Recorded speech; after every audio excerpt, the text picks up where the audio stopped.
বিরতির পর স্বাগত। রাজ্যের বিভিন্ন জায়গায় চুরিকাণ্ড সংঘটিত হচ্ছে, রেহাই মিলছে না সরকারি অফিস থেকে শুরু করে মসজিদ থেকে শুরু করে একাধিক ধর্মীয় প্রতিষ্ঠানে।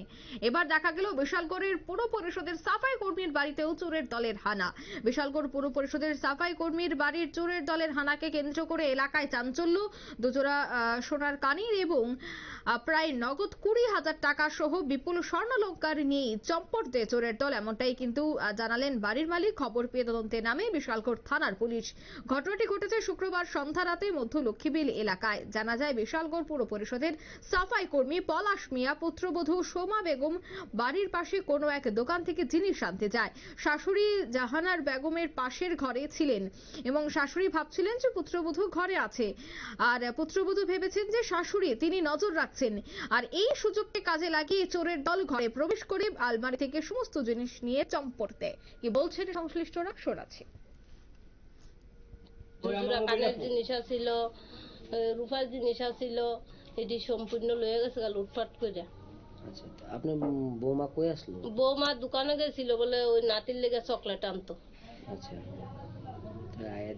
আয়া দেয় দুটা দরজা খোলা, গেটটা লাগাই না, সম্পূর্ণ ঘরের এলোমেলো। এরপর বউ আমার ফোন দিছে, ফোন দেওয়া আমি দৌড়াইয়া বাজারটা আইছি। আয়া দিয়ে এমন অবস্থায় তখন আমি গ্রামের মানুষ সবাই ডাহাইছি, ডাহাইয়া দেখাইতাছি। তখন আমার পাড়াইছে, কইছে তুমি গিয়া থানাতে একটা এন্ট্রি করে আইও। তারা পাড়াইছে আমার সবাই। এরপরে আমি গ্রামের মানুষ সবাই ডাহাইছি, রেকার মাস্টার, তারা কইছে তুমি থানায় যাও, থানাত গিয়ে এন্ট্রি করো। আমার 2 জোড়া কানের আর 10 ভরি রূপা আর 20,000 টাকা। এভাবে আপনার কেউ সন্দেহজনক হয়নি? না না, আমার কোনো সন্দেহ হয়নি। সন্দেহজনক হয় না? না না। কটার দিকে ঘটনা হয়েছে? 6টার দিকে। 6টার দিকে হয়েছে না? হ্যাঁ। তো প্রশাসন জানাইছেন, পুরো প্রশাসন থেকে আইছেন, লোকজন আইছেনি? হ্যাঁ আইছে। আইছে না? সবাই আইছে। আচ্ছা, আপনার নাম? হ্যাঁ, জাহানারা বেগম। আপনার স্বামীর নাম কি? পলাশ মিয়া। আপনারা শুনলেন বক্তব্য। সাফাই কর্মীর বাড়িতে চোরের দলের হানা এবং আবারও পুলিশি ভূমিকা নিয়ে প্রশ্ন। বিশালগড়ের আনাচে কানাচে চুরি কাণ্ড সংঘটিত হচ্ছে, তবে কোথায় রয়েছে পুলিশ?